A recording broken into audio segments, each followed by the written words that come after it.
mas napansin ko nung naglagay ako ng aerator, parang walang masyadong namatay sa kanila.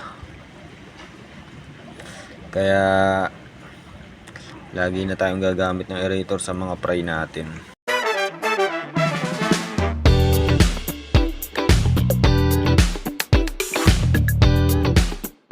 Yun oh. Good day guys oh. Ang ganda ng panahon ngayon. Ayan oh. Beta fry feeding ulit tayo ngayon. Pinapaarawan ko muna sila para medyo mawala yung lamig ng tubig. Ayan, 1 month.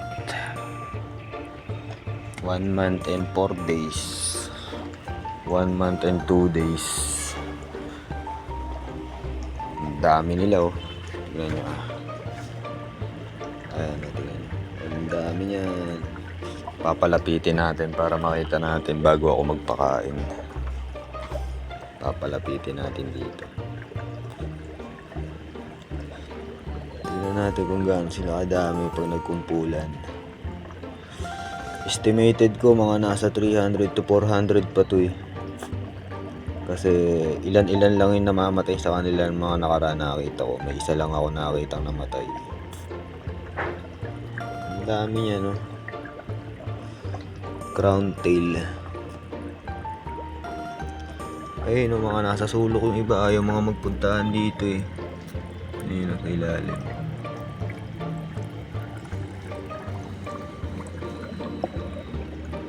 Ang dami nila sobra. Mas napansin ko nung naglagay ako ng aerator, parang walang masyadong namatay sa kanila. Kaya lagi na tayong gagamit ng aerator sa mga fry natin. Ang dami nila sobra.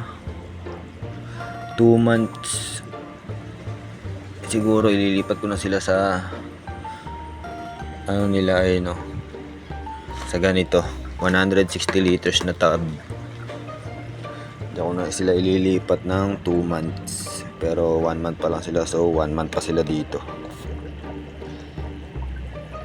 Ayan o, ang dami nila sobra. Hindi ako makapaniwala kasi yung unang breed ko 4 lang ang nabuhay. Hindi ko alam kung saan ako nagkamali. Pero ngayon nagulat ako. Parang konti lang yung mga namatay sa kanila. Kaya maganda nga may aerator. Parang hindi sila nahihirapan kumuha ng hangin kahit nasa ilalim. Malaking tulong din pala talaga yun. Ang dami dito. Nakikita nyo ba guys? Yung mga nandito. Hindi kasi ano eh, masyadong kita sa camera eh, pero sa personal ang dami nila sobra. Tututok natin. Ayan oh, di ba? Hindi lang kita, pero pag tinitigan mo ang dami nila.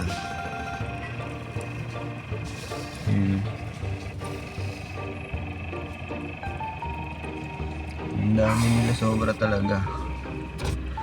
Estimated ko dito nasa 300 to 400 din siguro to yung laman nito. Dalawang batch kasi to pinagsama ko. Kasi halos magkasabay lang kaya pinagsama ko na. Pero maraming ano naiwan na maliliit. Ang dami pa dun sa ilalim oh. Hindi lang kita. Yung mga nasa ibabaw lang yan ha. Marami na yan. Mga nasa ibabaw lang. Pag nasama palalo yung mga nakalubog sa ilalim, yung mga nakatambay sa ilalim, sobrang dami nila no, makita nyo na, kala nyo walang laman to ah. Ayan no, ang dami yan, papalapitin natin. Alam ko na yung technique para lumapit yung mga yan, bubbles lang pala sa ilalim. Tingnan nyo ah.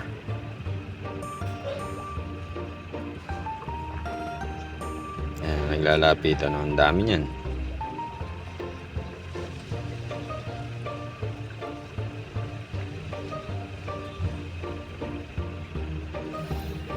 Dami niya no, ayan no, kumpula no.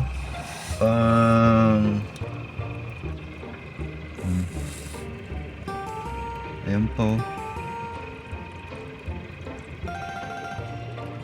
pa iba sa ilalim oh.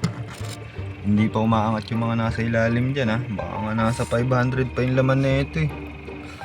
Kaya kailangan mas maaga silang mailipat sa ano, sa grow out nila. Temporary lang kasi to, hanggang 2 months lang sila dito.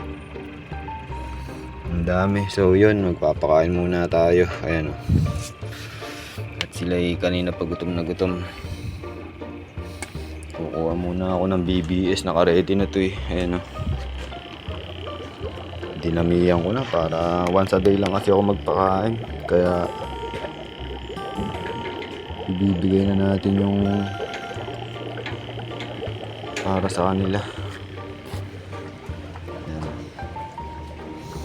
Siyempre ikakalat mo lang. Hindi ko na sinasala yung BBS. Yung mga nakikita ko sa YouTube, sinasala pa, tinatanggal yung tubig. Ako hindi na, rekta na to. Rekta na yan. Rekta na, kasama na yung tubig nung ano dyan na maalat. Ang daming laman nito. Hindi ako makapaniwala. Kasi yung unang batch ko, 4 lang yung nabuhay ko dito, walang aerator. Pero ngayon nilagyan ko na, ang daming nabuhay. So yun, puputulin ko na siguro yung video ko dito at tumahaba. Kakakwento, mahaba ang ating video.